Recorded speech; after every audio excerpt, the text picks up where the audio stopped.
You, Okay. I thought you said. Oh wait. I thought you were gonna do And I 3, 2, thought- 1, go again because you said hold Yeah. on, wait. No, okay. By the way, the podcast started. That's Fuck, it. what? You We're keep started. doing this. We started like that.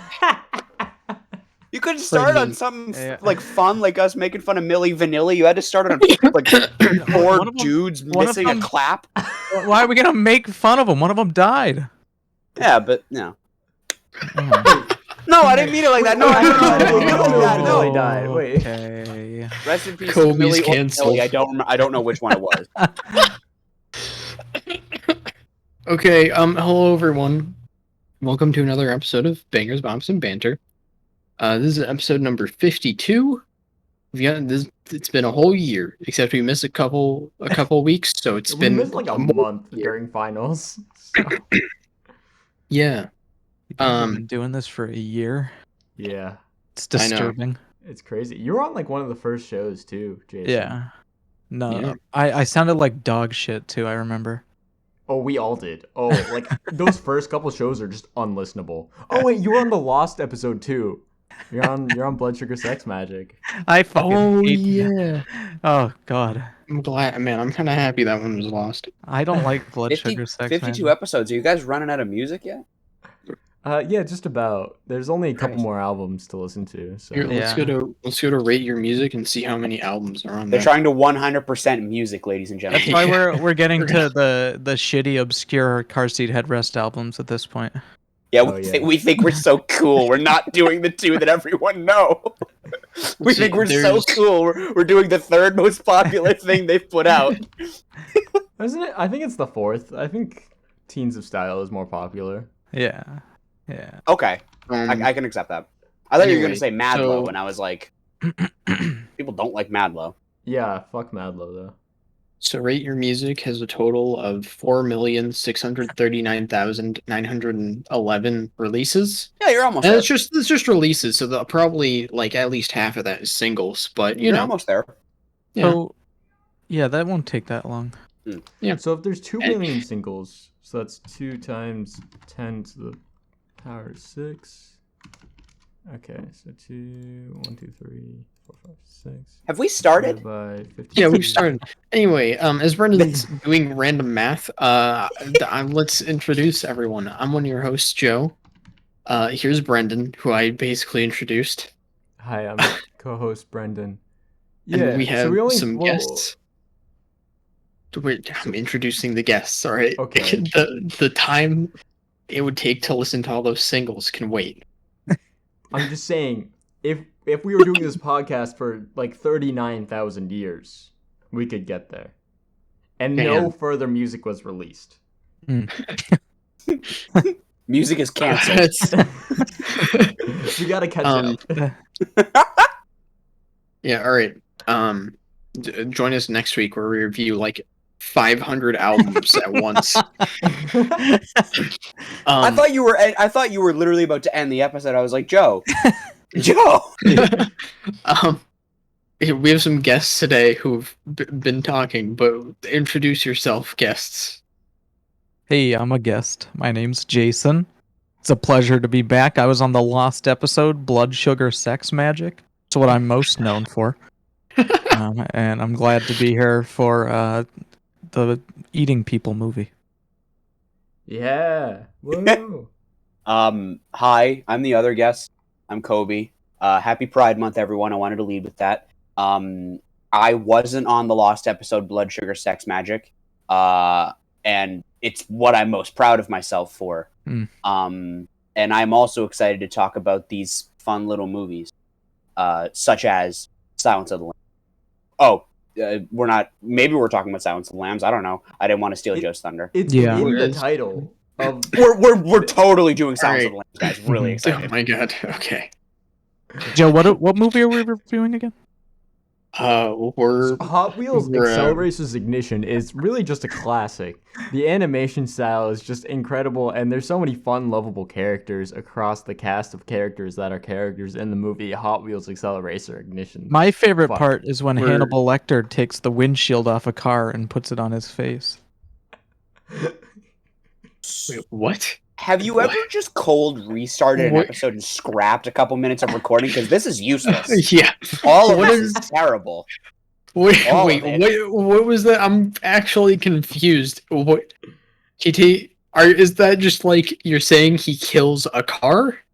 Like he takes the windshield off a car, like he does He puts it on his face to trick the mechanics other that are car. taking care of the Okay. car. That was That's not like Brendan did got it. not- I'm sorry you can't keep up, but no. That would be. Oh, anyway, we're reviewing It's Cars. Like how, So- like in the Cars movie, you know. We almost reviewed Cars 2, guys. Mm. Some of us got outvoted. We that is, almost did it. that is actually true. I'm not gonna say who it was. I was not. Joe would have been a staunch opposer to Cars 2. Yeah, no, I don't actually, blame him. I I just, was a staunch opposer. I honestly, if I hadn't have had seen, if I hadn't have seen it so recently, I wouldn't have minded. But I watched it like a few months ago, so I'm good on Cars. But anyways, what are we watching today? What did we watch today? What did Well, we? first we The said it. Godfather. No, please, for the love of God, introduce the movie and the album. we listened No, to. we do that later. We're gonna get We in. do that no, later. We're getting into. We have a cool show for everyone. All right, coming This is up. the guy. This is the guy you picked for the Lost episode. Doesn't even know how the show goes. Wow. It's been- Um, I've only been on like 5 but- times. Like 10% of the shows. He's been on so many shows, he just forgets. Okay, He we might have be a our cool most popular show. guest, honestly. I swear to God. We have a cool show coming up. First, we have some music and movie news, which we're going to go over, and Jason will be the one who delivers that. He has volunteered. Afterwards, we're going to discuss the question of the week, which was, what's a song that gives you shivers whenever you listen to it? The national anthem. It was Man, don't it's- keep don't going. It was a bad spoil it. joke. Just keep. The Sorry. national- Oh, wait, are you talking about like the U.S. national anthem or like the Radiohead national anthem? You gotta 'Cause wait I to find out. Ooh. All right.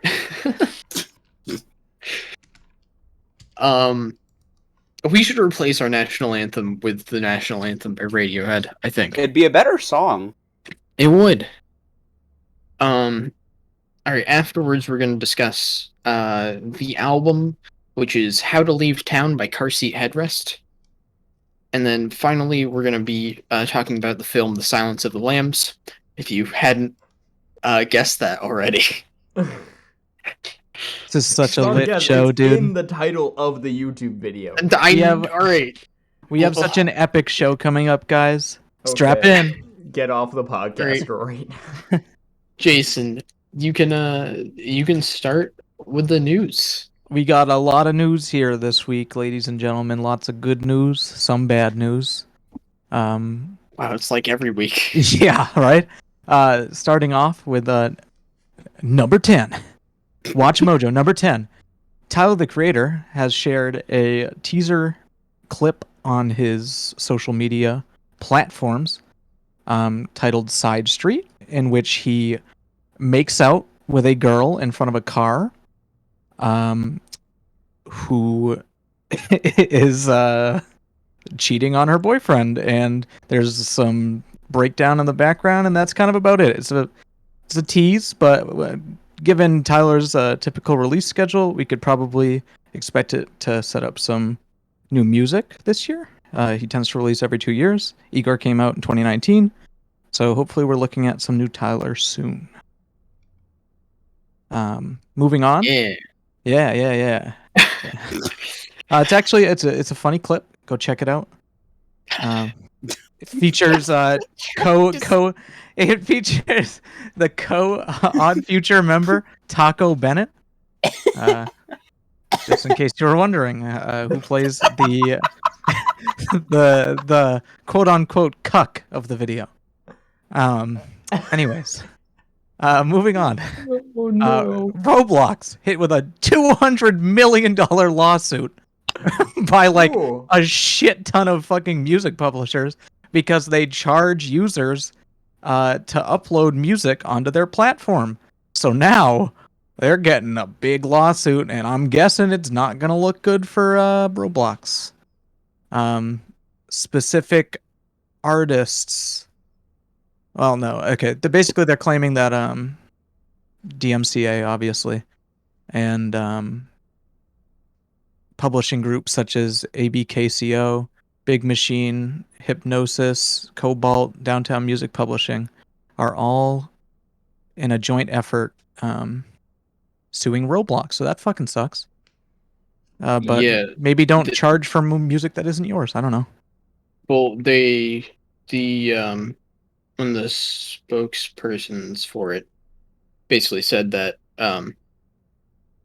they users have to pay to upload music, except that music can be copyrighted, so it will get taken down, and then Roblox won't like charge them back or anything for that. So Mhm. they don't take any action to warn people that, oh, this is copyrighted, it will probably be taken down or something like that. So basically they're just scamming people who And who don't understand how the copyright system works.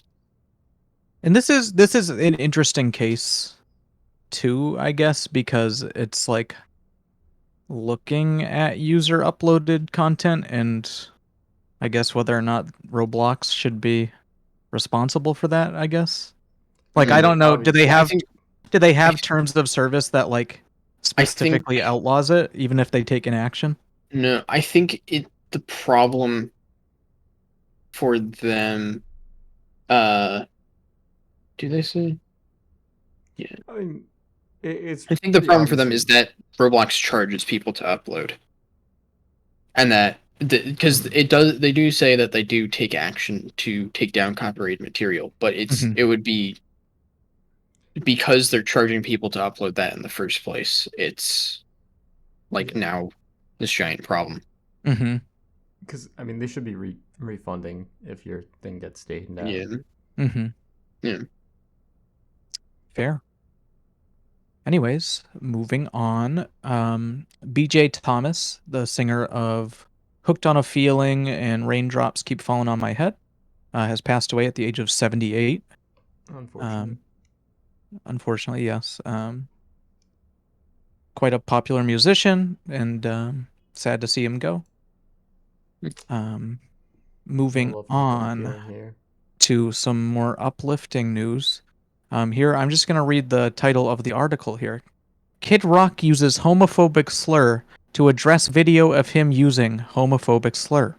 Wow. So Kid Rock, That's doing his thing. Basically, he was Doing- caught on camera in a grill, presumably eating dinner. Bar. One can only help. I don't believe that he was at an event in particular, but he said, "You effing F slurs with your phones out." And he later posted a tweet on his Twitter saying, "If Kid Rock using the word F slur offends you, good chance you are one. Either way, I know he has a lot of love for his gay friends, and I will have a talk with him. Have a nice day." The reason he's speaking in the third person, by the way, is I guess he keeps his Kid Rock persona separate from his real person. What's his actual like? Bob his name? Ritchie. Yeah. Okay, how? His name's Bob Ritchie. He wasn't going to be a good person. There's no conceivable way. He's also like 55. Why is he still calling himself a kid? I don't know. Dad Rock. Not to mention the homophobia, which is of course the worst thing about him. That like in this article. Middle-aged Rock. Middle-aged Bob Rock.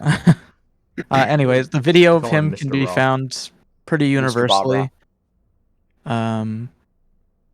He is holding a microphone, so it might have been during a show or something. But No, either way, everywhere he goes, he carries one of those. yeah, he kind of looks Yeah. like an Omega idiot. So don't trust Kid Rock.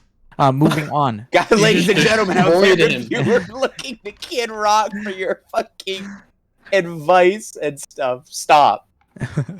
Okay, moving on. Stephen King Stephen King's Christine is being remade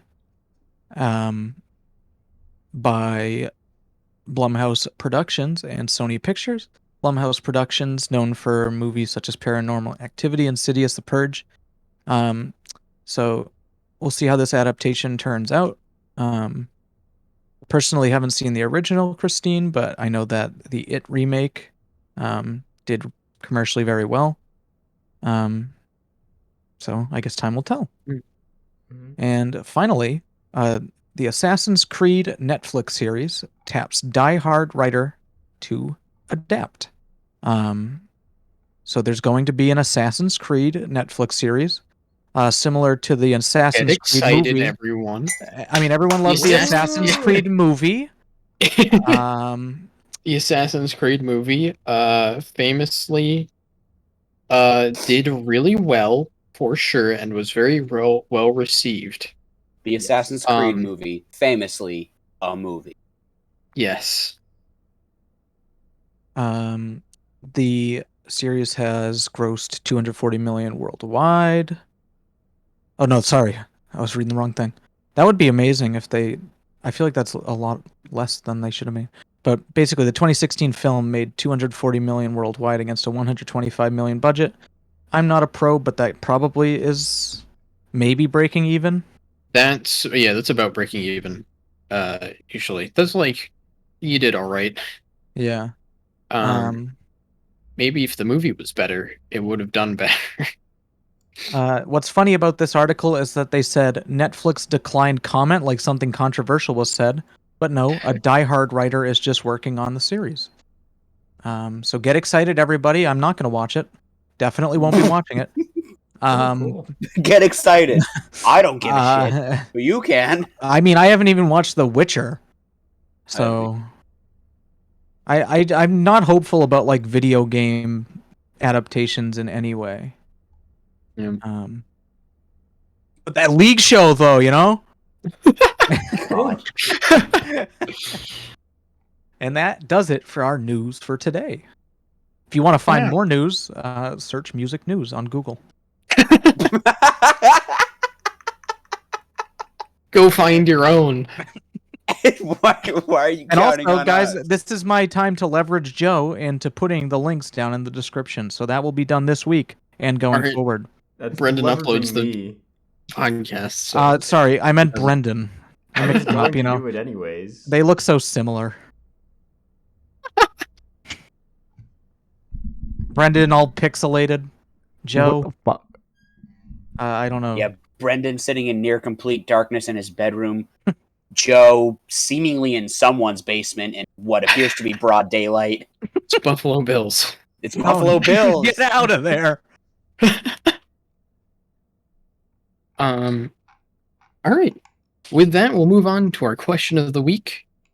Which is, what's a song that gives you shivers? What song is it? What song? Oh. Bitch. Fucking tell me. Love.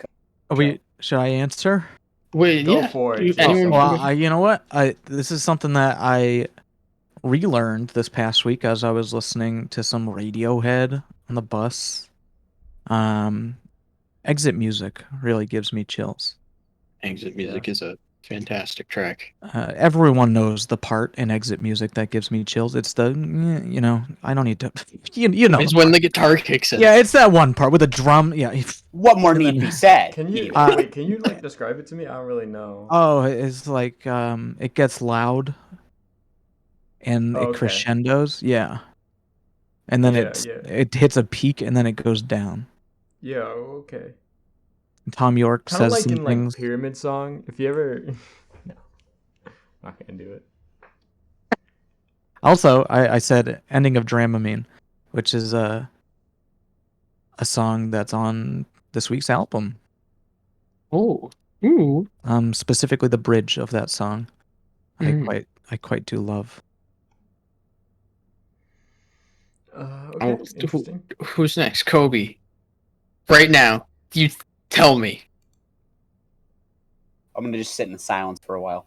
I actually have a couple. and it was hard for me to decide between them. But I'll say that when you asked, the first song that came to mind was like all of Sputnik's "Sweetheart" by Weather Day.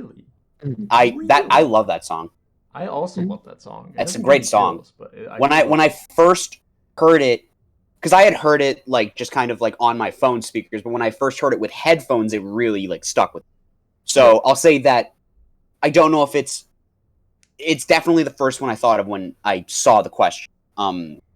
That one, if we want to tie it into the album we're talking about this week, I Want You to Know That I'm Awake, I Hope That You're Asleep. That one really stuck with me in terms of giving me chills. And also, lastly, just for bonus points, Introduction to the Snow by Miracle Musical hits very, very, very hard. I love that one. And also, Dream Suite in C Major for similar reasons, because they're a similar... So, yeah. Anything else? The national anthem, because I'm a patron. I'm joking. That's right, baby. I'm joking. Because he's a big Radiohead fan. Guys, big virgin. Massive. So warm in my room. All right, Joe. Piece of fucking shit. Joe. Go. Thank you. That's the energy you gave me. Yeah. Man, I don't know. There's some like Radiohead songs that will like occasionally do it for me if I'm like in the right mood. You're a big Pablo Honey guy, right? Yes. Oh, Creep? Oh, the man. greatest album of all time. You love the King of Limbs. Yes. He does I like love King of Limbs. Plants. He's not joking about that. It's a decent record. All right. There's some stuff off of Kid A does it, but the song that does it like What the fuck? dude? it's Kid. Did you hear about what Kid A did this week? Classic Kid A. The song that like literally like gives me shivers every time I listen to it is Limousine by Brand New. Which is just, oh my god. The build on the second half of that track is incredible. And man, it's just oh. And the song also like hits like really hard emotionally. So yeah. It's a great song. Dope. Cool. Yeah. Guess we're down to me. Me, like the one that I first thought of when I heard the question, like what will consistently do it for me is "Know Your Enemy" by Rage Against the Machine.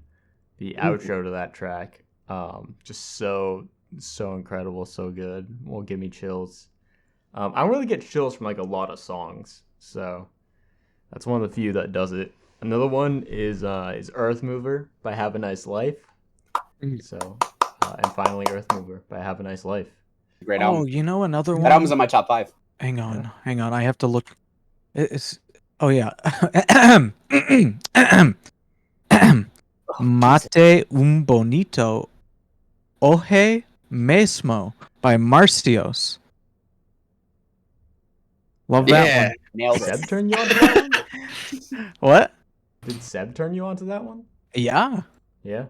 Yeah. That song's great. Nice. Yeah. You know what I was thinking of? I Like, think he's trying to communicate with if us. what if someone said, like, would you please stand for our national anthem, and they played the national anthem by Radiohead? I'd be standing. It would be a great joke that maybe like 25 sweaty guys in the audience would No, get. but like, what if you had like a indie band, right? And you said we're gonna play the national anthem, and then you just started like doing a cover of that. That would be sick. There would be several people that I'm sure would find it very nice, very cool. Yeah. Yeah. Please stand for and then every person over How the to age of like Disappear Completely. 70 would be very pissed. Yeah. We've got some other responses to this question. We sure have. You know, someone says "Maggot Brain" by Good song. Funkadelics. Very good song. Yeah, it's good. Don't listen to that while walking through a furniture store, and I almost punched a mirror because I saw myself and got freaked out. It's a very intense album. I'm very serious about that. I almost like elbowed an old lady. I'm not going to tell you why. I rounded a corner. She came up on me too quick, and I almost got her. Kobe, it puts him in a fighting mood. It's a very intense album. I love that album. It's great. I listen to "You Won't Get What You Want When I Mow the Lawn." Makes me feel cool. I told you that, right? I listened to that album while walking through a fucking Shaw's and I almost decked a child. I told you that. I was listening to fucking Daughters while walking through Shaw's and I almost fucking cold cocked a The woman. album makes me feel like I could do a backflip. I fucking. You guys get so pumped up by music. I've fallen asleep while listening to Nails Hey, before. Joe, get in my It's car. not like we're a bad playing, thing, by the we're way. playing Nails "You is Won't great. Get What You Want." We're playing. I just decided to listen to it while I was trying to go to sleep. Joe, have you listened to "The Reason They Hate Me" on full volume in your car? Have I? Maybe. Transcendent experience. It makes you feel like you're. It makes you feel like you're really important when you. It makes me want to to crash my car into the friggin' barrier in the middle of the road. Don't get in the car with him while he's listening to that. He just made a request to do it. Don't. Jason, this city is a broken glass. Good one.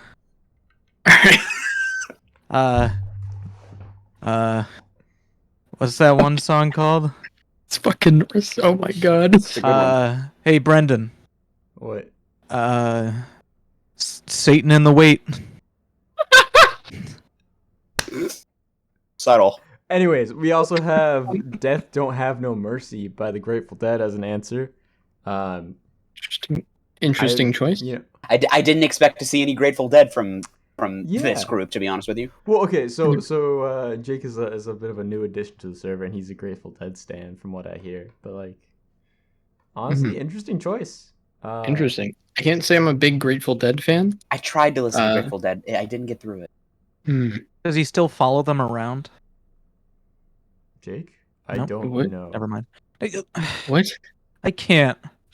He's trying. Like the you know Is he a groupie? yeah that's what I meant. Oh, all right. They would listen. We They were have- like famous for that. You know what? Grateful Dead plug. Yeah, they need it. That one song, "When You're Down in the South of France." That one, France. It's that one. I like that one. Okay. Jesus Christ! All right. Or we also have another response for Dream Suite in C major. I know Kobe already mentioned that.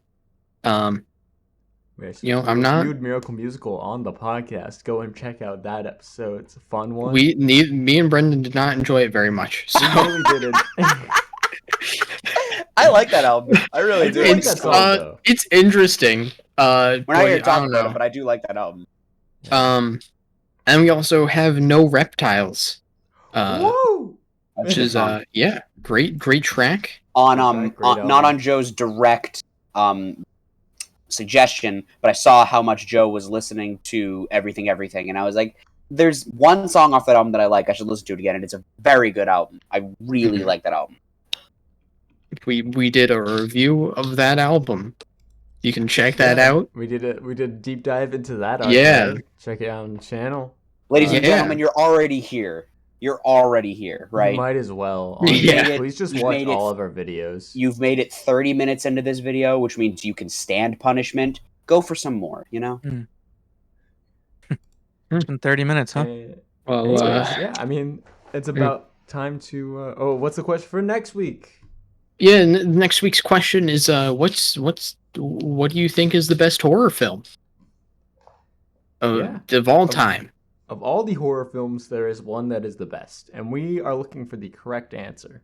There are incorrect answers. If you answer wrong, you will be kicked out of the server. Thank you very much. I like that. That's a good stinger. Find out who is no longer a part of the friend group next week. Find out who lost. Oh man! All right. And with that, we're moving on to the album.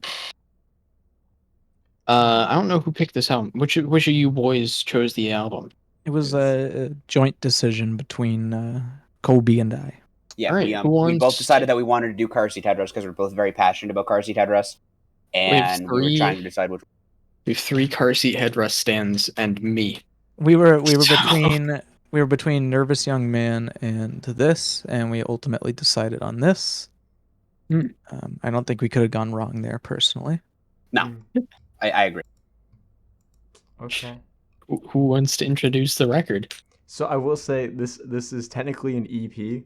I know it's over an hour long. Yeah, but okay, Will Toledo calls it an EP because he Pretty wants short for him. I Trying to mean, be- you gotta be Oh. fair. This is 8 minutes shorter than Twin Fantasy. Like, Yeah. Well, you know. It's also only got 9 songs on it. Which has one Uh, less than Twin Fantasy. Twin Fantasy, yeah. Oh my god, I didn't even Well- fucking realize that's so funny. Wow. Listen, Well, to be fair, Teen- Twin Fantasy wait. feels longer because I usually skip like 3 songs on this album. Teens of Yeah. Style is literally like 15 minutes shorter than Yeah. this record. we wanted to make you work for it. Man, okay. I guess I'll start talking about this album. So this album, it's from Will Toledo's era before he was with Matador. So he was still mostly doing all this stuff by himself, pretty much. And man, it starts out with the ending of Dramamine. Great song, absolutely fantastic song. And it ends with Hey Space Cadet. Great song, absolutely fantastic song. And there's 7 songs in between. So that's just like, just get rid of those, and it's beautiful. Okay, all right. Controversial opinion. I don't know. I don't know if we need. No, do we even have to talk about the album now? I mean, you just got it. I don't listen. I like agree with everything until the end. I don't think we need to throw out the rest of the song. I do want to say, "Ending of Dramamine" is the best song on the album, and we go pretty much downhill from there with some bumps in the road. That's kind of my opinion, I guess. This is Like- gonna be interesting because Bumps up, you know, like hills. Like we're starting at the top and then going down, but then we're coming back up sometimes. You know what I mean? okay. I don't know why you're looking at me like that. Okay, as someone who's not a big Car Seat Headrest fan, I think this is maybe their best album. Actually, Really? I like That's this. crazy. I don't know if I like Twin Fantasy more than this, but like it's close. A lot of people would. I like call it a this- lot more than Teens of Denial. A lot of So- people would call this like the lesser known fan favorite. Like I tend to see a lot of praise out of like diehards for How to Leave Town. Yeah. It's the most well produced Will Toledo era album by far. You could tell that he was probably wanting to make higher quality music. I'm imagining, I don't know the actual Will Toledo timeline, but he probably like graduated college and started having better equipment and stuff like that. So he was actually making like, I mean, if you compare it to like Twin Fantasy Mirror to Mirror, it's a big step up in production quality. Yeah. So like, sorry, but this album, you're saying this is the time in his life. This album is about him like moving across the country. I think after he finished college. He Yeah.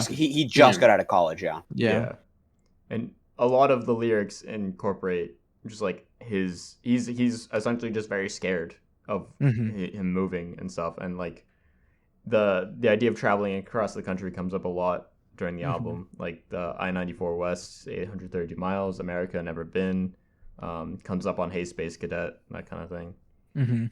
So, I mean, literally the album title is How to Leave Town. Yeah. Yeah. So it's a good like road trip album in that kind of sense, you know, with the lyrical themes. This section started, and I was like, "Yeah, How to Leave Town," and then Brendan started, and I was like, "Oh God, How to Leave Town," and then Jason said what he was. I was like, "Jason's on my side," and Jason was like, "Nah, How to Leave Town," and I was like, "Okay," and I was like, "Okay, so it's not going to be Joe." Because Joe and I had our thing about fucking whatever White Pony by Deftones last time I was here, and then Joe was like, "I think it's their best one," which for Joe probably means it's like a 6. And I'm sitting here and I'm like, "I thought it was really good. I really liked it." No. I don't want you to. I don't want you to think that I mean that it's not good. I just think that it starts off with a bang and never really hits that high again. I can see where you're getting that, because I will say, I think the ending of Dramamine is in there, and I mean this with whole heart. I think ending of Dramamine is in their top 5 songs I've heard from. I think it's my favorite song by them. And that's totally, I totally get that. I need to re-listen to Teens of Denial and Twin Fantasy to really kind of staple that. But totally fair. It's a great song. The build-up is amazing. Shout out to the drums on this fucking album, by the way, especially on Ending of Dramamine. It's really good. Like, I think it's I think it's called Syncopation. I'm not good with musical terms. It's really good on this album. Ending of Dramamine's amazing. That said, I don't think it peaks there. I don't think that's its peak. I think it peaks on the stretch where it goes, right to the end. It goes, "You're in love with me, America never been. I want you to know that I'm awake. I hope that you're asleep. Is this dust really from the Titanic?" Which is basically just Will Toledo talking, but it's only a minute 20, so it's like, I like that. And then, oh no, it's great. I'm not saying that, but I'm saying it's like not really a full length song on this album. Yeah. When you have 14-minute Ending of Dramamine, 11-minute Hey Space Cadet, which is another banger. Not really a banger. It's a great song though. So I think there's very few songs on this album where I was like, that wasn't amazing. I really genuinely think it's amazing. It might be my favorite Car Seat Headrest album, and I love Twin Fantasy and Teens of Denial. I love those albums a lot. It's up there. It's right up there next. Like, depending on the day, it can go back and forth. I think I really like the different Car Seat Headrest albums for, many different reasons. Yeah. Like Twin Fantasy makes me cry. Teens of Denial makes me rock and roll. I was going to say cry again. Madlow makes me cry for different reasons. And How to Leave Town is like somewhere in the middle. It has its like upbeat moments. It definitely has its patented Car Seat Headrest introspective lyrics. That awkward teen energy that resonates throughout the Will Toledo era of Car Seat Headrest music, which I wish would come back someday. It was so sad. Oh my God. Well, Madlow is really just shitting all over my day, every day. I feel bad for Will Toledo, because he really tried something with that, and I can respect the attempt. But, oh God, is it not what I want? It's not like... It's just like... It's not bad. It's not what I want. It's like a 6, but you expect a lot more than a 6 out of Car Seat Headrest. Yeah, especially after like the re-recording of Twin Fantasy, which is just incredible. It's wonderful. It's really good. I will say, I think so I actually scribbled down in my notes. I don't know why I thought it was interesting. I was on Rate Your Music. It's not important why. I was on Rate Your Music, and I was looking up the album. It's not important why. It's not important why. It's not important why. I was on Rate Your Music. I have really bad things with genres. I need stuff to like fit into a genre, and I'm better if I can like quantify what I'm about to listen to before I listen to an album. So I was looking at How to Leave Town, and the genres that it fits into are lo-fi and slacker rock. And I don't know why that stuck out with me. I've never tried to quantify what genre Car Seat Headrest fits into. You can hear how fucking lo-fi this thing is. I'll say that. And I know that for people in this call who are very big on mixing and production, Joseph, I'm sure that there was moments here where I can understand why. And I know that this might not come up. I don't want to speak for you. I don't know what the fuck your album are. For some people, where mixing and stuff is a thing, the lo-fi aspects of it do tend to bleed through sometimes. Like, there are moments on this album where the vocals get drowned out sometimes by certain other things, and that's fine for me because I love it and I think it's great. But for some people, that's not a strength of the album. I like that of it. Yeah, okay, great. Awesome. Yeah, like, that's the point. Yeah. I don't mind the lo-fi aesthetic, because that's sort of like... to me, it helps the album, because it's just going for this, like, general, like, feel or, like, a wave of, like, emotion. Yeah. And that kind of washed out sound works really well with it, I think.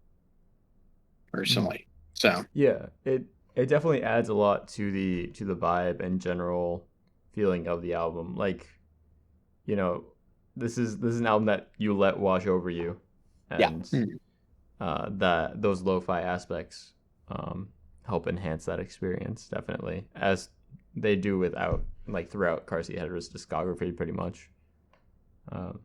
Like, if Car Seat Headrest, I mean, they sound more clean on Madlow, and that's part of the issue, maybe. Sad. I don't like have any complaints necessarily about the like the sound direction per se. Like I think like what you guys were saying, it's just like the lo-fi aspect of the music is part of the like stylistic choice, and I think like Will himself has spoken on that. That like harshness can add to music if you're using it purposefully. But I also kind of compare this to something like Monomania, and like there's this one part on Souls, right? That the instrumental doesn't loop correctly and it just kind of sounds like the record skipped, and that's just like sloppy. So there's a big difference between sloppy mixing and like purposeful lo-fi mixing. Which was obviously the intent of this album. Oh yeah, like bad mixing is bad because you notice it. Mm-hmm. There's never a point on this album where I'm like, bad. Yeah. I probably wouldn't change a lot about this album in terms of like sound design, I guess. Yeah. I don't feel like this is like an album that Will Toledo wanted to make and one that he was probably pretty happy with the end product.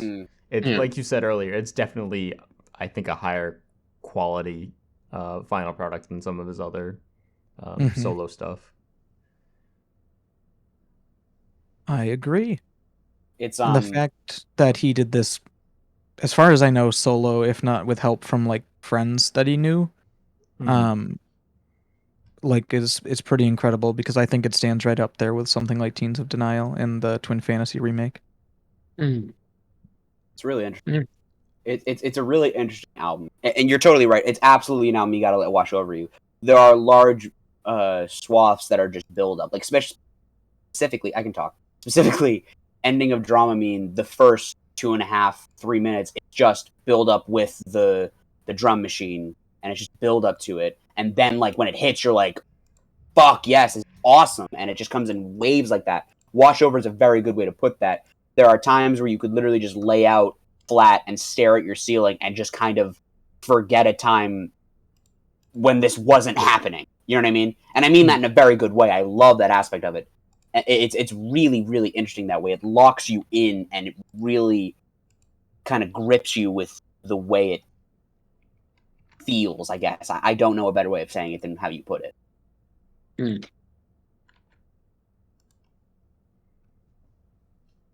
I'm really curious why Brendan didn't like the 7 songs in between the opener and the closer now. Or the 6 or 7 songs. I don't dislike all of them. I should say that. But I do think that the opener and the closer are very, very strong points. Like the opener, I mean, Jason will gush about it all he wants, but it's got a great build. There's lots of just great sections of instrumentation production to it. The closer, honestly, I really like the lyricism. I like the strong hook ending on like the "Hey Space Cadet." Like this album will end and I'll just be singing that to myself for the next hour, just because it's I just feel like it's a great note to end on, and it's kind of I feel like it's also like pretty uplifting. I like that. And there's really definitely some other tracks in here that I do enjoy though. I think Beast Monster thing is good. Also like America Never Been. Both those tracks I think are pretty strong. And I don't like hate really any of the songs. It's just like they don't really connect with me, I think. Do you not like Kimochi Warui? I go back and forth on that one, honestly. Nailed it. I'm just like, it's Kimochi Warui. Kimochi Warui. When? I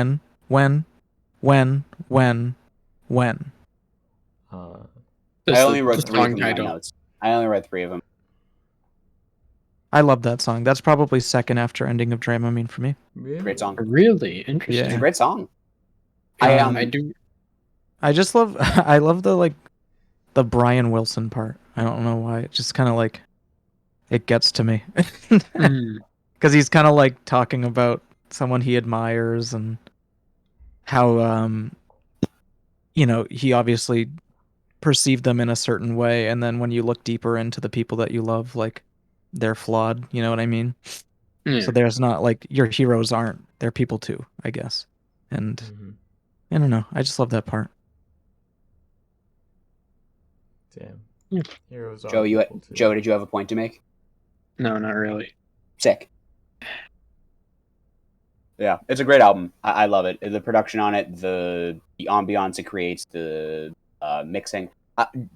Jason was talking to me a while ago about Will Toledo's voice, and it actually ties into a conversation I had with Joe the other day, where Jason said to me a while ago, I don't remember when this conversation exactly, but he said to me a while ago when we were talking about choosing a Car Seat Headrest album, he was like, Will Toledo's voice isn't the best singing voice you've ever heard. I don't think anyone would sit here and say it's the best singing voice they've ever heard in terms of they enjoy listening to it, just belt out like a number or whatever.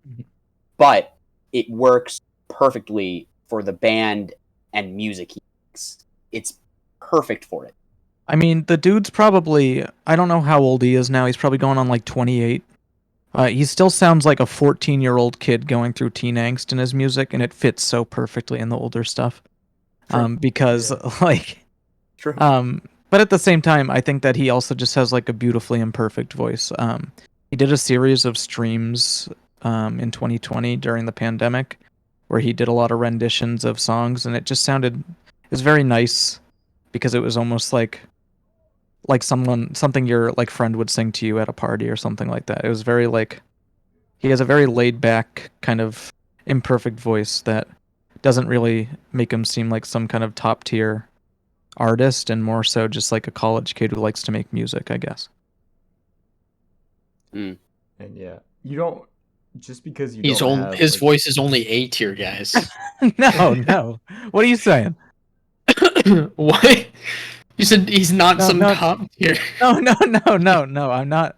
What was Brendan saying? Well, I'm just saying, just because you don't have the greatest like classically conventional singing voice doesn't mean that you like don't have a good singing voice. Like, Yeah. I listen to a lot of like noise rock bands, and their vocalists, I wouldn't call them, they probably wouldn't do too well over a pop song, but like over noise rock, shit's fire, you know? Yeah. And like Chino Wait to Moreno of the hear- Deftones can't even sing over his own music, and he's successful. Fucking Kobe is just. That episode was weeks ago, and he's still fucking drilling the screw in. I don't know. I should listen to Deftones when I'm not in a pissy mood. That album gave me a stomachache. Oh, did It the really did. That's Stomach ache. It's not even the most intense thing I've like listened to. I don't think it was the most intense thing I listened to that day, but something about it just didn't hit. Mm. We're not here to talk about White Pony, though. I'm sorry to bring up old wounds. Literally been like 2 or 3 years, and I'm still thinking about that fucking album. And how there's one song where it sounds like fucking Black Ops Zombies. I don't remember that criticism in the episode. I have it in my notes. I'll send you my Google Doc with the note. There's a specific note. It says it just sounds like fucking zombies. Oh god. Well, next time you're on, I'm gonna fucking recommend Converge. I'm Sure. so ready. Sure. I think Kobe would like Converge. He just wouldn't try it on his own. It's not so like what genre, and I'm not going to turn this into a Deftones podcast because I don't want it to. What genre would you say that Deftones is technically? New metal, but like they're sort of more experimental new metal, like in a more like not progressive new metal, but like let's do Limp Bizkit right now. What are we doing? Where were you for the Korn episode? Come on. Yeah. Asleep probably. I don't fucking know. No, but the last thing I'll say about this, because you know, we've clearly gone off the rails. I think speaking to the sort of angst and the energy that Will Toledo brings to this album, the songwriting on this album is like really superb in a lot of spaces. Specifically, it's the reason why my favorite track on this album, and I've already spoken about it several times. I think this is my 3rd or 4th time mentioning it. I want you to know that I'm awake. I hope that you're asleep. It's a very maybe it's just because teen angst jives with me a lot of the time. I don't know why. I think it's a very interesting album. It sounds great. I love it. It's very sad. There's a line in it. Here is a demo of my latest sentence. I'll fill in the good parts later. I'll make it fit together real nice and cut out all the likes. It's a very interesting song. I love the way it's pieced together. And there's tons of songs on this album, and pretty much every minus Madlow Car Seat Headrest album. They're very well put together songs in terms of lyrics. They're very interesting, and there's a lot of food for thought, and they're very deep songs in that way. And I think this album showcases that again. You know what I mean? Car Seat Headrest. I was just gonna say their albums, their lyricism tends to be very very personal, and then Madlow is just like a slap in the face to that, in my opinion. Guys, we're just sorry. All right, our backhanded dunking on Madlow this entire review. And Will, if you're watching this, and I know you are, and Chino, if you're watching, I'm joking. Well, yeah. Chase your ambitions. Joe's never gonna let me on this fucking podcast. We're gonna re-review. The next time you come on, we're gonna do a Converge album. Joe's gonna make me listen to White Pony every time I come on the show until I like it. Let's go. What did we watch? Was that Discreet Charm of the Bourgeoisie? Bourgeoisie. Yes. No, that was. I thought it was the time before. Was that White Pony and Discreet Charm? I think I'm pretty sure. both. Okay. Which is weird because we all love Discreet Charm of the Bourgeoisie. Yeah, that was a great film. It's a great film. Oh. Anyways. But yeah, I guess if we're getting into scores here, is there anything else people want to say? We've shitted on Madlow enough. Okay, good. Madlow, you're okay with me. I haven't listened to the new record, so I don't have an opinion on it. That's fair. Joe, we're just kidding. It's the best Car Seat Headrest album. Nice. That's the best. That's a really hot take, honestly. It's the best One Trait Danger album. That's also just a very bad take. Like it's the best. One Trait Danger albums are so good. They're way better than Madlow. It's the best Car Seat Headrest album to come out in the last 2 years. Okay, but they came out with that One Trait Danger album though, so. They also came out with that live album in 2019. Okay, so it's not even that. I was trying to make a joke. It's not even that, okay? And the live album is not great, but it's still probably better than Madlow. My God. They have that Frank Ocean cover. That's pretty cool. Oh yeah, he does a cover of Ivy. Yes, but he also does a cover of Godspeed. Ferrari. White Ferrari. Yeah. It's good. I like it. Anyways, scores. Jason, you want to go first? Yeah, sure. How to Leave Town is like it's a strong 7.5 to a light 8. Like I said, like there's some like some of it I just kind of find a little cheesier than I like for my Car Seat Headrest albums. Whereas like I'm kind of basing this one off feel rather than anything like objective or concrete. But like I know that I find Twin Fantasy to be perfect through and through, so that one's a 10. And when I think about How to Leave Town, it just doesn't kind of meet that mark, but it's definitely a very great album. And Madlow's a 6. In case you were curious. Throwing that one in there. I can go, I guess. I'm not too far off of you, Jason. I'm at like a 7 on this album or EP, I guess. Like I said, I don't like a lot of it, but the 2 songs I really, really enjoy make up 25 minutes of the hour-long album. So it's fair. It's just like it does keep me entertained for most of it. I do like songs here and there. I just, there's some other tracks here too. But yeah, I do really enjoy it. Definitely doesn't stack up to, in my opinion. I really like both Teens of Nile and Twin Fantasy. I've actually been really like listening to Twin Fantasy a lot recently. Might be a 10. I don't know. Anyways, Madlow is a 6 also.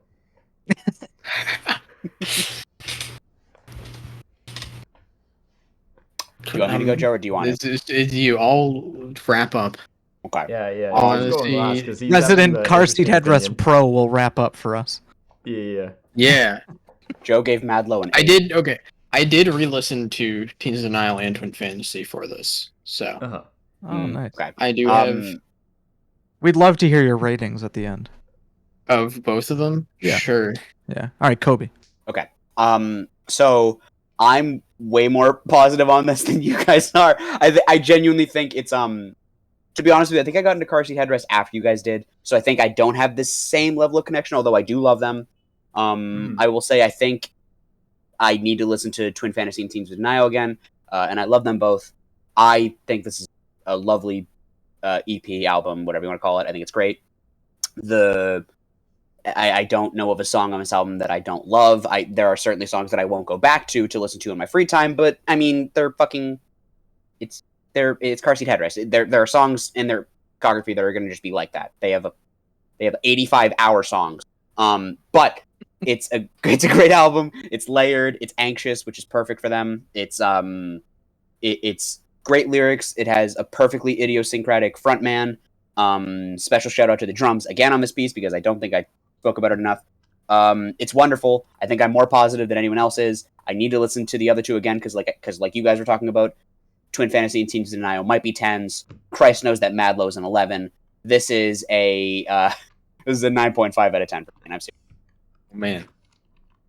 Wow, that's very positive. I love it a lot. What can I say? It's a great album. I like it. Sorry, man. Teens of Denial and Twin Fantasy are probably 10s at this point. Then You are not the only one to hold that opinion, Kobe. No, yeah. If somebody told me this was the best Car Seat Headrest album, like I would disagree, but like I'm not gonna say that you can't have that opinion. Yeah, I think I would. Well, here I come. Especially if you're very much attached to the pre-Matador era. Car Seat Headrest. This is probably the high point.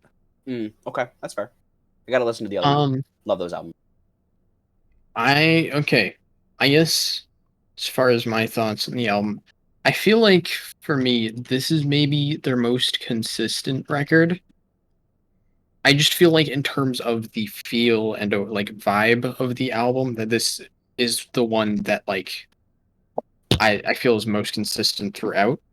I do feel like there's maybe a couple tracks that I'm not as big on, like You're in Love with Me. I'm not that huge on. But it's still like Will's vocals work just so well with these albums. It's like very melancholic in a way that I wasn't really expecting it to be. And yeah, I thought it was really great. I'd give it like an 8.5 out of 10. Nice. Wait. No, I didn't expect anyone to be in the same fucking like ballpark as me. That's all. I'm like just shocked we're so close. That's nothing. Teens of Denial is also an 8.5. They go back and forth for me. I don't know which one I like more. And then or not Teens of Denial. I'm sorry, Twin Fantasy is an 8. Teens of Denial is like a 6.5 to a 7. Yeah. Joe, I forced Joe to listen to Teens of Denial, and he was like, "Yeah, not a fan." 6.5. It's like I like it. It's just it feels more rock focused. Adam Driver loves it. Adam Driver does love it. That's a good point. He does. It's like my problems with Teens of Denial is that it's like more rock focused in a way that I think really doesn't complement Will Toledo's vocals. Like his vocals work a lot better with the more lo-fi sounding stuff off of Twin Fantasy or this record, and I just find myself comparing Teens of Denial to a Foo Fighters album, but without like Dave Grohl's vocals. So yeah. Fuck. Joe compares a lot of things to Foo Fighters albums. I really don't. Teens of Denial just hits a certain chord where I'm like, that sounds like Teens Foo of Denial, Fighters. My Bloody Valentine, what's next, huh? I didn't compare My Bloody Valentine to Foo Fighters. Joe mentions Foo Fighters 1,000 times a day. He loves it. Joe won't stop talking about Foo Fighters. It's all he talks about. What did you say? You said MBV was a Foo Fighters album. No, I said it reminds me of like certain like harmonies in it, like certain like parts of MBV reminds me of like Foo Fighters stuff sometimes. On the self-title? Are you kidding?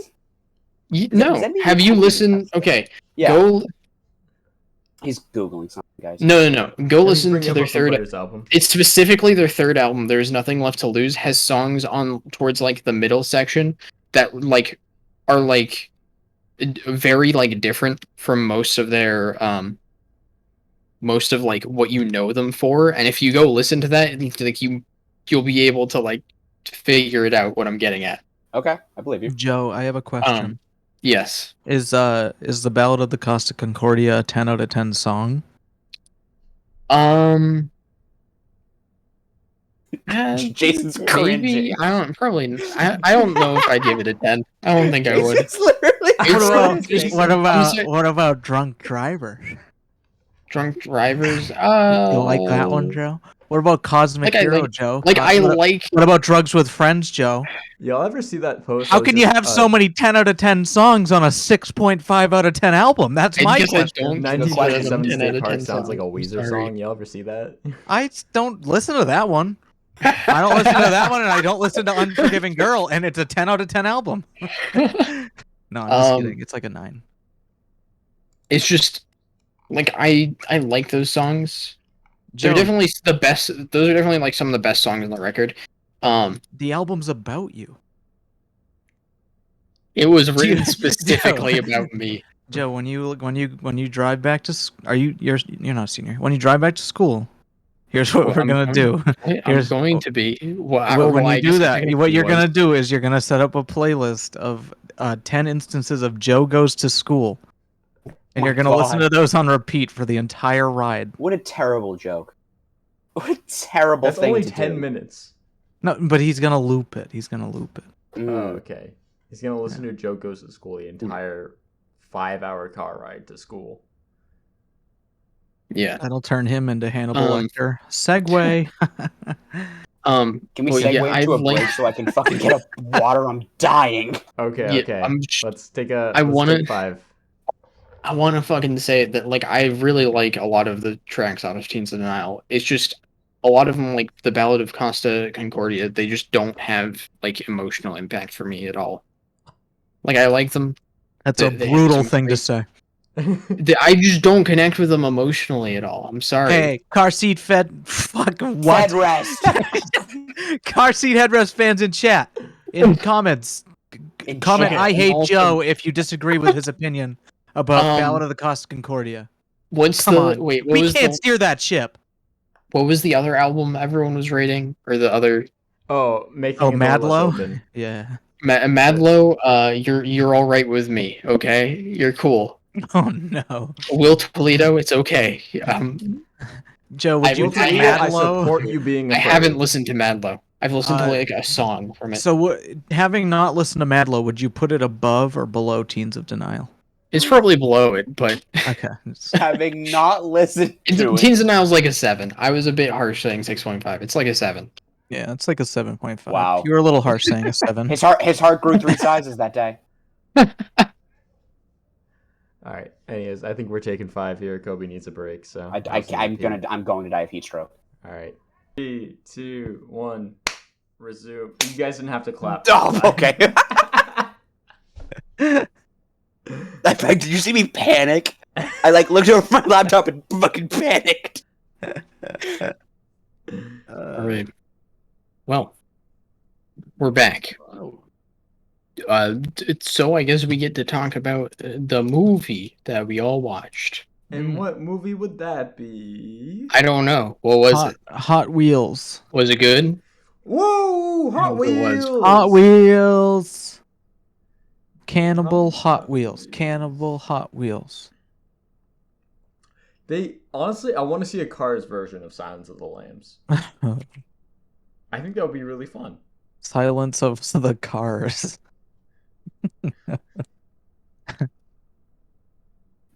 Wow. I don't know how to laugh at that. That was psycho shit. Yeah. Speaking of psychos. Hey! Okay, that was a good That's the wrong movie. Psycho Killer. The movie this week was Silence of the Lambs, the 1991 American psychological horror film, directed by Jonathan Demme and written by Ted Talley, adapted from Thomas Harris's 1988 novel. It stars Jodie Foster. It's about a guy who wears... It stars another guy. Hopkins. He gives a great performance. Oh my god. Can I give a synopsis? Sure. Or if you Quick want, you're just rundown? reading the letterbox synopsis, aren't you? Spoilers, I No, guess. that was not Letterboxd. It was Wikipedia. Oh, okay. Yeah, spoilers, for a Spoilers. 30-year-old movie. It's But like if you some listen, people haven't seen it, man. wee woo, wee woo. Spoiler alert. Wee woo, wee woo. If you haven't watched Silence of the Lambs, go watch it and turn back. Return back to here and listen after. Haha. In Silence of the Lambs, we follow a new FBI trainee who is sent to interview known psychopath Hannibal Lecter. He likes to eat people, and she does a series of interviews with him in order to find a killer who is at large. Man, that's pretty crazy, dude. Why did you say it like that? He likes to eat people. He does. And yeah, Nom. so and then a series of like things like happen, and yeah, watch the movie to find out. Spoiler alert. Okay. Nothing good. Yeah, they catch Buffalo Bill, and they lose Hannibal Lecter. Yeah, it's like little tradesies. Trade-offs. Yeah. So I guess I'll throw us off. I liked this movie quite a bit. It's probably one of the best. Controversial opinion. I know, What? this is pretty much consistently on everyone's like top 50 movies of all time lists. And I think for good reason. I think it's a really good psychological thriller. I tend, I don't really like horror movies that much or like spooky creepies, but this one is a really good narrative with very good like character writing, and character development as well. And Hannibal Lecter is probably one of the best villains I've ever seen in a movie. Mm. And through, I just very much was engaged watching this movie, I think. Who are you engaged to? Hannibal Me. Lecter. Oh. Oh, Jason, you're cheating on me? Hannibal Lecter. Brendan, you cheating on me? I'm just here. Yeah. I'm just here. Anyway,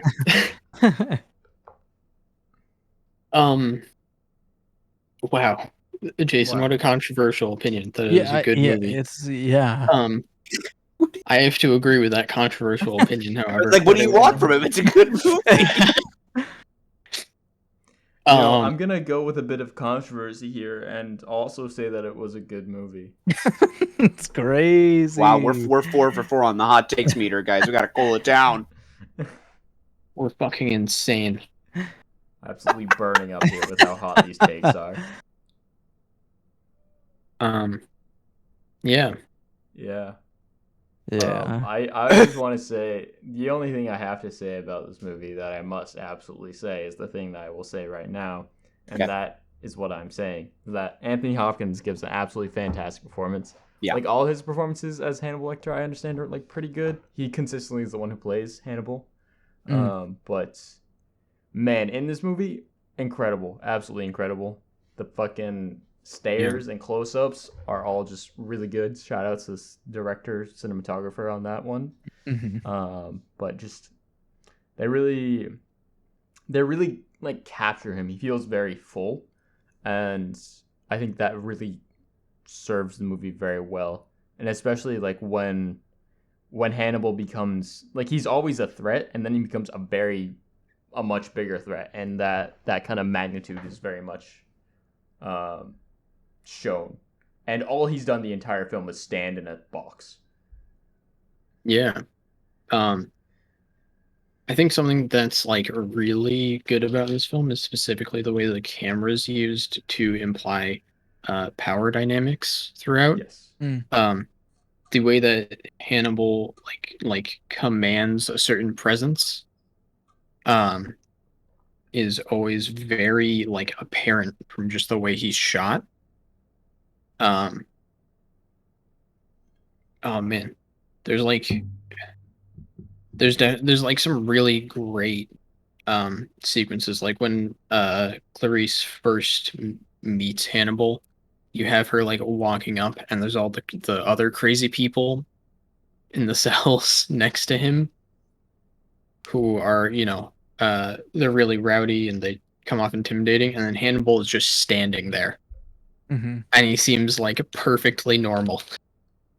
I Um, just to kind of follow up on that, like I really liked Clarice and Hannibal's like relationship in a way, because yeah, the way that they were portrayed in the like in terms of cinematography and how the film was shot is like she was like sitting down and they were almost just like chatting like friends in a weird mm, way, and it almost looked like she was like gossiping to him and stuff like that, and it was a very interesting dynamic between the characters. To know that this person was a psychopath and like how he's almost reeling in Clarice and the audience, I guess. mm, Like making you trust him in a way when the first thing you're told about him is to not trust anything that he tells you, not to take anything that he gives you, and not to give him anything, right? yeah, And that's what makes him such like a convincing villain, because he almost, I feel like he kind of sneaked up on me as the viewer in a way, because I grew to trust him during our search for Buffalo Bill. You know what I mean? And that's yeah, what makes him very effective. Is that you never know when he's going to turn on you. You know what I mean? yeah. He's amazing. Obviously, I don't think we're saying anything that isn't already fucking. Like, he's amazing. Whoa, It, dude, he won the I, Oscar for his performance. he Wow. what's interesting though is, so I've when I watched this movie the first time, I don't remember when, it was a while ago. You remember it a couple days later, and you're like, yeah, Anthony Hopkins is in like, he's in like half the movie. He's not in that many scenes when you think about it. He's in like, I don't know. I don't want to like say for sure because I don't want to be just completely off the mark. He's in like 6 or 7 scenes, but the movie's like almost 2 hours. He's not in it Mm, that much, but like his presence is so felt and he's yeah, so big. And yes, he's a main sticking point of the movie. Of course, he's going to be a major player in it, but like even just a couple scenes after, you're still thinking about what Anthony Hopkins said, how he said it, how he looked when he was saying it, and the way he fucking looked, and everything about his presence just stays with you. Like, you yeah. close your eyes and you see him. He's so effective. Everything about him, he radiates this intense unease and just fear. And like, we're not saying anything that isn't totally fucking clear. I mean, he won goddamn awards for this role, of course, but it's like, he's not in it that much. So the fact that he's able to project as much as he's doing the Kubrick, you guys can't He's see it doing because it's not a Kubrick visual medium. He's stare. doing the Kubrick, Kubrick stare. Kubrick stare, man. Now it's just Brendan's teeth. Um, the point is, he's not in that much of the movie, and yet it feels like he takes up so much space at any given time, just in general. Yeah. And what are you doing? Why? I'm just getting into character. Brendan's trying to derail the podcast by showing me his nose. You Um, got a problem with my also, nose? what? You got a problem with my nose? I got no problem with your nose, bud. I love your nose. Cool. Good. I'll say that I mean, Jodie Foster won awards for this movie too, and she kicks ass in this movie. I think she is. It's really interesting. She's the protagonist. She's the main character. She's the driving force behind this movie, and she won awards right alongside Anthony Hopkins. And no one fucking talks about her performance when you bring up this movie. You bring up this I mean, movie. yeah. You bring up this movie. You talk about Buffalo Bill, Hannibal Lecter, Anthony Hopkins. Then maybe you get to Jodie Foster. It's really insane because she does an amazing job too. Like, Yeah. Anthony Hopkins is obviously a treasure. This is one of the best performances of all time. No one's going to deny that. But you're giving him such a compelling character. Of course, an amazing actor like Anthony Hopkins, he's going to knock it out of the park, and he does it in a way that only he could have done it. Of course, but Jodie Foster is so compelling, and her character is well written, but it doesn't work if she's not the one doing it. Like, she's so believable and it feels so lived in because she's doing it. She does an amazing job, and she's not given the same sort of interesting character that Hannibal's given, because that Anthony Hopkins is given, because you can play a psychopath and a serial killer any number of ways. You cannot play Starling any better than the way Jodie Foster did it. She's amazing in this movie too. You know what I mean? Mm-hmm. Yeah, I definitely I think that I don't know. I always go back to those scenes. I think a lot of people would agree that one of the most significant parts of this film are Starling and Lecter's interactions. Mm. And I think that she was very much a part of them, as Anthony Hopkins was, in terms of making those scenes work. Um, just like her facial expressions and her ability to like really show emotion as a character makes that whole like past trauma that he's digging at seem so much more believable coming Yeah. out of her. Um, so yeah, I'd also like to give props to Jodie Foster for that. It's amazing that we have to say give props to Jodie. She won an Academy Award and a Golden Globe as Best Actress in a Drama. Like, it's amazing but that's just how big Anthony Hopkins looms in this movie. You know what I mean? Yeah. Like, it's amazing to me. I don't know if it's amazing to anyone. It's amazing to me. I definitely was. I haven't seen this film before, the show, like up until the show, and I wasn't familiar with how it was received or talked about at the time, because I was not even a Not thought here. back then. Yeah. Yeah. So there's another like a point that I wanted to bring up is when I think of like psychological thrillers, I always just think about Kubrick films. Because I think those are like the quintessential type of psychological thriller. Like I just go back to The Shining and like how that movie portrayed a psychopath, and I thought the interesting thing between this film and that, as two significant psychological thrillers about a psychopath, is that The Shining I think is very carried by how it's shot and the music and stuff like that, things that are normally very present in Kubrick films, whereas this one I think is fully dependent on the characters themselves. I think that Lecter and Buffalo Bill kind of speak for themselves as characters, whereas Jack in The Shining, well, obviously done fantastically by Nicholson, is uh, held up by a lot of other aspects of that movie. I know that these both make me sick to my stomach in different ways. This movie in particular is based on the characters' actions. That one is just about the fact that Kubrick films just fucking throw me the fuck off, man. Like they just like make me want to puke everywhere and just die. I don't know why. Up until the puking point, it was a great point. The puking point threw me a little, but you have good points in there. If I can make a point, there was one time Seb, Jason, and I were hanging out, and we're like, "Oh, let's watch a movie." And Jason was like, "Oh, I want to watch a Kubrick film." And both Seb and I were like, "Okay." Why? So we watched Full Metal Jacket, and then Jason was like, "I feel bad." He's like, "Yeah, You want you want to watch a fucking Kubrick film? We watch Full Metal Jacket. What did you expect?" Full Metal Jacket's not that bad. It's not that bad. It's not good. Like, it doesn't make me feel good. mean, yeah, I don't know. There's a lot more. No, like, Cars 2. Okay. I want it because Full Metal Jacket is like a great film, but it's like it's not a psychological. The way, no, it's just like the way it satirizes war and like Vietnam War specifically is very comedic a lot of the time, in a way that other war movies aren't. I think Kubrick has. I think he has made a better war film than Path to the Glory. But Path to Glory is also more like just the fucked. Okay, I just want to say, like, the end of Act 1 and the end of Act 3 in Full Metal Jacket are quite psychologically thrilling. They are, yes. I don't think it's as disturbing as like Path to Glory is. I just don't think it's appropriate to throw on at a bro hang. Let's just say I don't know how much talking. You're hanging with your bros. You put on something light, a Marvel movie, something you can just kind of talk over, something light. Something light. I don't know how much we talked after that movie was over. Schindler's List, something light. Why are you throwing on? When I hang with the bros, I watch a Tarkovsky film. We God. only I watch know what I'm hanging with, Eraserhead bros. together. I'm watching Solo. Let's go. I want to watch Eraserhead with a bunch Shut of up people who about haven't Solo. watched Don't get him talking Eraserhead. about it. Eraserhead, Stop. Mulholland Drive double feature at my house this weekend, guys. Let's go. Actually, I'm That's fucking fucking Yeah. down. I'm fucking- also very down.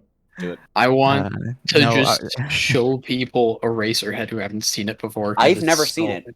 Barry mean to say it. Lyndon, Oh, boy. Marvel the Avengers, Eraserhead, and Black Panther this Ooh. weekend. I'm guys. in.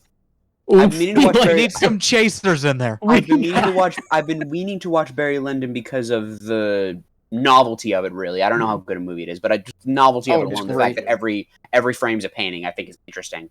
Eraserhead, I've been meaning to watch because it's a classic. I just need to watch that. So yeah, What I'm about Marvel's The Avengers? I've seen that already. The game What about Black Marvel. Panther? The Avengers. I think I've seen like every Marvel film except for like a couple Spider-Man. Spider-Man. So, well, the second Spider-Man film. Really hard to get them all in the same place at once. Yeah. Well, there's multiple of them. You've There seen are the documentary, Yeah. Spider-Man Into the Spider-Verse? The documentary. Yeah. Yeah, man, come on now. It's Uh, a good movie. Love that but movie. yeah, Silence of the Lambs. Yeah. We Not a Kubrick film. No, definitely. definitely So- not. It's very different than a Kubrick film. Yeah. It's not as like Kubrick. I mean, well, Kubrick films are very specific. They have like a atmosphere to them that like no other I think Kubrick films recreate. could have directed Air Bud, and I'd probably still cry myself to sleep. You don't cry watching Air I Bud want to now? see that now. You want to cry? Air Bud doing the Kubrick stare after dunking on someone. He's become Oh, too it's a great strong. image. It's a great image. He's delusional with power. The Um, Kubrick stare represents the exact moment where a character has gone completely mad. With that schnoz, it would be unreal. Can you imagine? All right. Well, back to Silence of the Lambs. I want to also. Do we have to? I'm joking. I also want to Joking. talk about. I mean, the camera work in the film is fantastic, but the way it emphasizes how specifically men are like objectifying Jodie Foster and Yeah, other women in the absolutely. film, and how you also get to see what that's like, Mhm. where there are multiple scenes where just everyone's staring at her, and what that feels like is like really great. It makes the film feel like a lot more insidious. Mhm. Mhm. Like the hit film Insidious. I thought you were going to say the hit film Air Bud. No. That's how we were still on. But yeah, I really love the camera work in this film. I think it just does so much for it. It's just oh man, becomes way more nerve-wracking, I guess, because of that in a way. Yeah. Yeah. I think so. We're filming this. I don't want to date the podcast because I know there's whatever with that. You We're can filming date this it. during what? You can date it. It's fine. So currently it is midnight. It is June 15th. We are square in the center of Pride Month. Something that I do think needs to. I think it would be a bad faith discussion if we don't talk about the very nature of Buffalo Bill in this movie. I think Yeah. will need it continues to be something that you need to look at and you need to address and acknowledge in order to be able to, I think, appreciate and see this movie, because it is a classic. I don't think anyone would deny that for the quality of it alone. The nature of the antagonist of the film being a quote-unquote transsexual, as they call him. Do they call him a fake transsexual? A delusional fake transsexual who was, quote, Which is driven mad by the system, more or less. Yeah. Not only is he not transsexual, he's choosing to believe that he is. Mhm. And they're he's delusional for thinking that he they're like basically saying he's insane and because of that, he thinks he's a woman, Yeah. which has some weird implications. It's Bad it's not implications. it's not really an implication. It's outright Yeah. saying it. I think at that point, you know what I Yeah. mean? Not to, Um, not to undermine they you, but it's just saying it. Yeah, they sort of. I think when Hannibal Lecter's talking about him, he's like, I think Jodie Foster's, or like, was it? He says like he's like 100 times worse than like a transsexual. Like it's sort of, it's not said quite like that. She asks if, I don't remember the specific quote, but he's like, he says like he's like 1,000 times worse or something like that, which implies like that They're bad. transsexuals are bad. Yeah. Yeah. And I maybe I could. Well, I guess I could forgive that if the film like went out of its way to show trans people as not being bad. But there's like Buffalo Bill's the only person who's uh he's considered fake transsexual, but it's like I think whatever. that it also stems from like, an obviously outdated point of view that maybe being transsexual is like a choice or something like that, or something that you're Yeah. driven to rather than something that is inherent, within our genetic code and stuff like that. It's also it's a very like strange plot point to add, I guess. Like I think that Yeah. Buffalo Bill, like, don't get me wrong, like I guess with what they were trying to do, they were trying to find some way to like motivate him to want to skin women specifically or something like that. I Yeah. would be interested to know. I'm not educated well in crime history and stuff like that. If there was anything ever like this, I haven't heard of anything like this. If I Like what I mean specifically, Kobe, is people who have been quote unquote not transsexual but have thought they were and done things like this, I guess, okay. to inspire the character. Yeah. So if I may, this in my summation, which is I'm not a criminologist, from what little I know, this takes direct influence from a man named Ed. Yeah. Ed Gein, he was a guy from Wisconsin. Specifically, he was from La Crosse. Not that that matters, but he was from Wisconsin. And he was the son of a woman who was very overbearing and a Bible thumper, and all women are bad, and just a overbearing, awful, awful, awful woman. And I'm not shitting on Augusta Gein. She was a terrible person. And she was a larger woman, so when she dies, it's kind of confusing why it like gets this way for him. It might be a search for maternal contact, but basically, Ed Gein goes out of his way and he becomes a gravedigger, and he murders two people in an attempt to collect parts of a woman to make more or less a woman's suit. Mm-hmm. More or less. And I messed some of. I Yeah. don't claim to be a criminologist. I don't claim to be a historian of this stuff. With what little I know, it is heavily based on Ed Gein, because Ed Gein was caught in like 57. And what's interesting about Ed Gein is that he was a murderer, but he's considered a cannibal. He wasn't a cannibal. He dug up women and cut parts of them off, and like he had a whole cache of shit in his house. Was like he ever considered like a transsexual by like theorists and stuff like that though? Like if you don't know, fellow viewer, transsexuality has gone over, a major rethought, I guess, in terms of Change in understanding. Yeah, change in understanding in terms of medicine. It was published in the DSM-5 as a mental health disorder. But we've progressed and we've learned, or changed our understanding more about it, and it's not going to be present in the DSM-6 as far as I know. So like, obviously, back when this movie came out and back when the book was written, there was a much different overall viewpoint of transsexuality. That Yeah.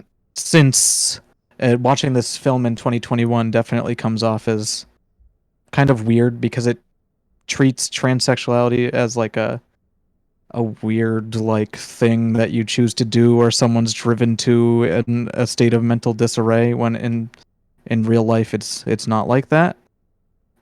So it's definitely, I think that it probably comes from a major misunderstanding from the creator of the movie and the writer of the book, if I had to imagine. Yeah, I think for me one of the biggest problems is that it sort of plays on this like really shitty um idea that like specifically the reason why um some people transition is to like get closer to women and to like do Yeah. things to them. Yeah. Mhm. It paints Very them as predators. I think yeah, it's a it very they sexualize Buffalo Bill heavily. There's that part where he says, "I would totally fuck me," right? Yeah. So he's Yeah. saying Yeah, like and he's like becoming a woman the because shot of he's like the not. nipple piercing and stuff like that is definitely It's sexualized. sexualizing. He's saying the film is portraying him as transitioning because he has a sexual attraction to women, but or something like that, I guess, or yeah. sexual attraction to the idea of it, whereas it's He- just overly sexualizing, um, Yeah. transsexuality or It transgenderism. definitely also like the I mean just being a serial killer like who is trans who's preying on women to like literally transition for um or for his motives is like it definitely really plays into that I like shitty idea. Yeah. So It's um go ahead. I'm sorry, I cut you off. yeah no I have to say the film Yeah. is this like shitty justification because Buffalo Bill outside of this is still like a really really creepy and good antagonist for the film. To be honest, Um, like even if they didn't, if he still skinned women and still wanted to wear them as a suit, right? mm, And he wasn't described as a fake transsexual, he would still be an effective Yeah. antagonist. yeah, He would Absolutely. still serve the exact same role in my eyes. That statement changes nothing about him as a character except for the fact that it leaves a bad taste in my mouth now. Yeah. yeah. I can understand where they're coming from because I feel like back in the day that adds a bit of more like unknown to him. It's like more taboo in a way. Yeah, Hmm. definitely more like a foreign thing back in the '90s. But to that definitely that aspect hasn't aged well, and they're all frozen for me. So that's cool. We're just gonna sit here and wait. Is it my internet?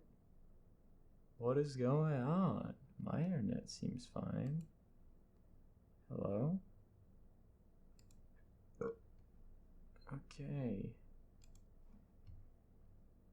Hey. Space. Oh, it's my internet. Okay. What is going on? Do do do. Hey. Space Cadet. I can't even do anything.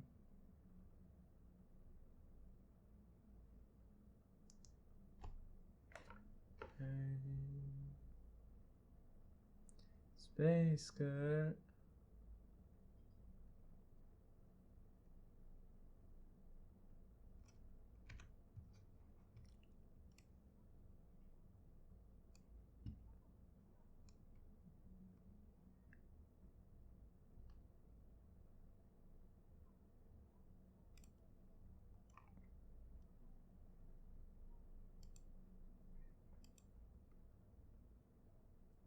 Okay.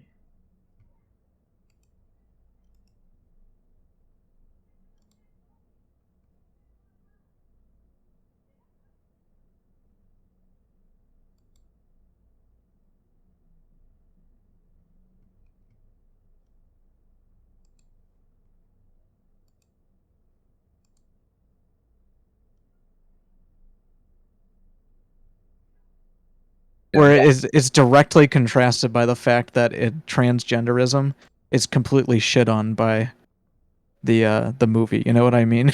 Yeah. Or Yeah. he's said to use that as like symbolism, in terms of like growth or change, but it's directly contrasted by them saying that he's not actually changing or transitioning. Yeah. It's fake. Yeah. Which is interesting because that kind of makes me feel like, and I'm not saying that this was the intent of the movie. It's just kind of a way you could think of it is that it could be a misunderstanding by the law in the movie Yeah. rather than the movie itself.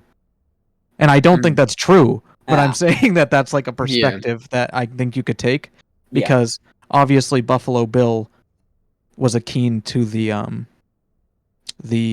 butterfly symbolism per Yeah. se. Yeah. And I think we already spoke about this, but it plays on that very old trope about if you're, and this is a trope in the movies, quote unquote, if you are gay or a lesbian, or in this case, quote, transsexual, you are specifically also a bisexual person. If you are, you're hiding something. You're being disingenuous. You're wearing a mask. You're wearing a suit, if you will. You're not being genuine. Because, you're supposed to be a certain way and you're not being that way. Do you know what I mean? Specifically people like transgender people who are who do transition at some point, who can transit, who sometimes I don't want to say the wrong thing. Yeah. They sometimes transition. Like they sometimes go through the process of transitioning. But transgender people in general who are not at home and do not feel themselves in the body that they are in. And tropes in movies and in the real world say those people are hiding something, they're being disingenuous, they're wearing a mask, and that's ridiculous, and it's played out here because if you're wearing a mask and you're deceiving people, you're a villain, which is ironic because I would not call Hannibal Lecter in this movie a villain, but he does deceive. Whether or not this movie directly intends to like paint transsexualism as something bad doesn't really matter because it just kind of does, from a direct misunderstanding of transsexualism itself.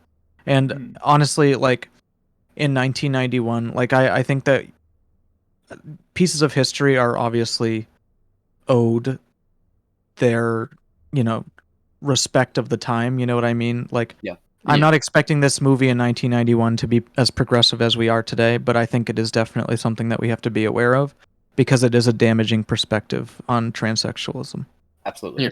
And I do want to say, like, I'm not saying that this is a redemption. I'm also not saying that Demme himself is like an awful person for doing this. No. But he did go on to say in an interview that he came to realize that there is a tremendous absence of positive gay characters in movies. So I think that that's at least a good perspective, and it's true because obviously his movie pushed forth that narrative. You know what I mean? Yeah.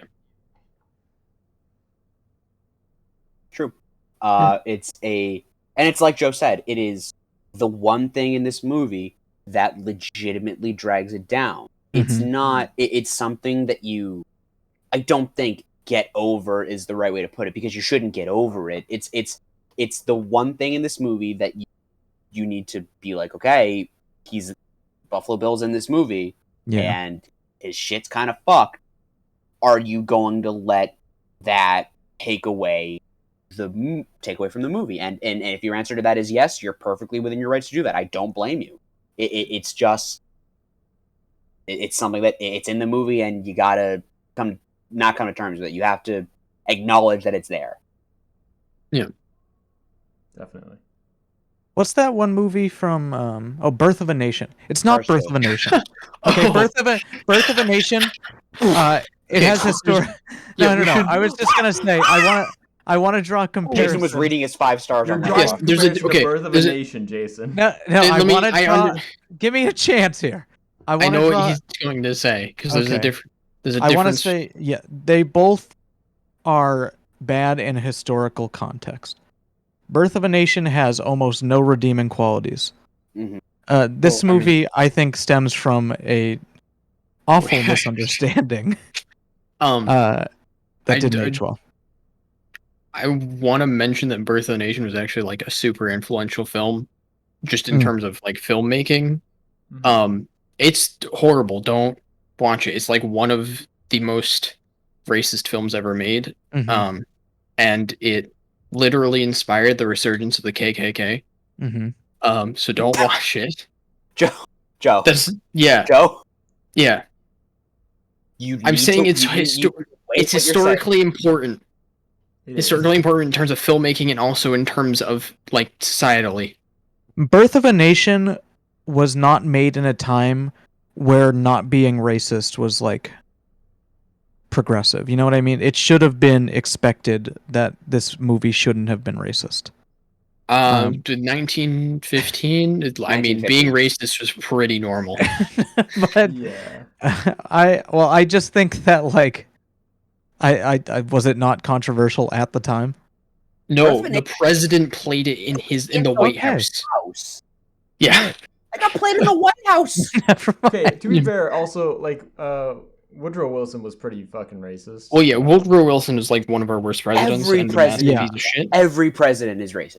No, but like more Woodrow so. Wilson was pretty like bad. He reset the Woodrow Okay, that's Wilson's White House. like Woodrow Wilson's like really bad, That's fair. horrible person. Doesn't shock me. His name's Um, Woodrow. What I guess what I mean to say is that like I can forgive Dem and the Silence of the Yeah. Lambs as long as they Yeah. recognize themselves that this is kind It of out of obviously place in didn't today's set out history. that intent. Yeah. You know. Yeah. And um, interestingly, Jodie Foster is in the LGBTQ community. Mm-hmm. Yeah. Her spouse right now, I believe, is a woman. So like there's growth happening with everyone involved in this movie. I don't know if Jodie Foster. I don't think Jodie Foster was out. I think no. there she But- was. She might have been. I don't know. I'm not gonna say yes or no. There's I was just interpreting the Wikipedia article. Is that Yeah. they said a lot of critics dogged at her over the movie, Yeah. and I think it's because she acted in a film that was negative towards the LGBT community. And that's fair. It's fair. And her being a part of the LGBTQ plus community does not negate the sins of this movie, and it doesn't. I just want to make it really clear too. It doesn't explicitly say that either. It's just kind of what I was guessing because it said basically verbatim what it said was Jodie Foster was, or a lot of the criticism was directed at Jodie Foster in particular. It's, It doesn't really expand on that, but I have to imagine it's because of her being in the community and being associated with the film, I suppose. Yeah. There's There's no great way to transition out of this topic, but it is something that we needed to speak about. It is something that we needed to acknowledge, especially as 30-year anniversary of this film this year. It is also directly in the middle of Pride Month. It is very important that we spoke about it. I think that we can very easily agree here that the movie itself is good. It's well done for its plot, but this definitely needs to be talked about and acknowledged as you're going into watching this movie. Cool. We Yeah, talked it's about it actually- and acknowledged it. I just want to mention on Jodie Foster's Wikipedia page, Foster's sexual orientation became the subject of public discussion in 1991 when publications such as Out Week and The Village Voice protested against the alleged homophobia and transphobia in The Science of the Lambs, and claimed that she was a closeted lesbian. There you go. It's weird. I feel like it's weird to like. Why criticize Spank. her on that? Well, because I- she well- was part of it. because despite- she was in the film, yeah. Feels weird to like speculate about people's sexualities. It's like, And then condemn I love the them 90s. for acting and like for taking a job also. yeah. But anyways, yeah, that part of the movie sucks, but it seems like hopefully the director took a more progressive viewpoint on the matter moving forward, and I think we can all acknowledge that this is an outdated opinion or an outdated portrayal. and it's good that we can look back on it with a critical scope. Yeah. Yeah. Cool. Do we want to say some good things about the movie? It was Everything good. else. Literally everything else. Literally all the other aspects of this film are incredible. Okay, cool, cool. I mean, we're kind of running out of time, so we should be wrapping up Yeah. soonish. We can do scores. Yeah. Yeah. I can start us off. I'll just go. I'm the host now. Go for it. This movie is a great psychological thriller. I think that's been said enough. Hannibal Lecter is probably the most frightening villain I've ever seen in a movie, especially because of how real he is played. You clearly haven't seen Suicide Squad. You clearly haven't seen Junker, where the enemy is society. And the segments between Starling and Lecter are definitely the highest points in this movie for me, and definitely make it a enjoyable psychological thriller horror movie for someone who doesn't particularly enjoy the genre as much. So I'm gonna give this a 9 out of 10. Cool. Very cool. Kobe? Who next? Thank you for sharing. Kobe, go ahead. You're next. I'll go now. This is, I mean, it's Silence of the fucking. It's like it's everything you've heard about it is true. Every great thing you've heard said about it is probably true. You should go watch it if you haven't. It's amazing. The minus thing that we spoke about that is awful. It's amazing. It's a must watch if you're into this sort of thing. Yeah, very, very large fan of this movie. It is my top favorite. Large fan, big fan, big, large, innumerable levels of fandom from this gentleman about this film. It's great. It's one of my favorite horror movies of all time. It's a 9 out of 10. All right, cool. Me personally, I like this film. I mean, I like Anthony Hopkins' performance. His genre isn't really like my thing, I guess. And there are definitely times where I was just kind of bored because it was just going through the motions of being this genre, I thought. But yeah, I mean, it's still really good. Like 8 out of 10. I disagree a lot with that statement, but that is like, I don't know. I don't think there's really, I mean, personally, I don't think there's any points where it's just like going through the motions of it. As someone who's watched a lot of serial killer films. Mm-hmm. But yeah, I think this movie is incredible. The camera work is amazing. The performances are some of the greatest of all time. It's just a fantastic movie. Oh my god, did I die again? Did he die again? No, we're back. Oh, cool. What are you guys doing? I'm sweaty. Jason's making fun of me. Kobe, get an air conditioner. No, I have central. It's just like humid. It's like 63 here. Joe, I need to know, Joe, did you like it? Yes, I did. Wow. If it was not for the weird like anti-trans stuff, this would be a 10. But it has that in there, so it's like a 9 out of 10. Incredible film. Would highly recommend. Yeah, I think great. Yeah, everyone should watch this. If you're a film lover. Are you a film lover, Jason? I love films, you know. Yeah, name 3. How films. much do you... Silence of the Lambs, Cars 2, Hot Wheels. Yep. Okay. Good job. We did it. Anyways, tune in next week. Yeah, we got. You want to say, Joe? Well, no, we got question of the week. Which our question for next week. We didn't say it at the question of the week segment. Yeah, we did. Oh, we did. We did. Okay. We did. But anyway, question for the week next week is, what's your favorite horror film? Or what's the The best horror album. film of all time? Oh yeah, was the best Or- horror film. Right answers only. Yeah, I remember. Right answers only. Yeah. The album for next week is going to be Sour by Olivia Rodrigo. Her new album Woo! just came out. Very interesting. We'll be discussing that. One of the most popular albums we'll have discussed on this show, but Yeah. should be fun. And the movie is going to be, I didn't get the director up again. It's It 2017, Oh, directed by Andy Muschietti. oh boy. Muschietti? I don't know how to say this man's name. I'm not super excited.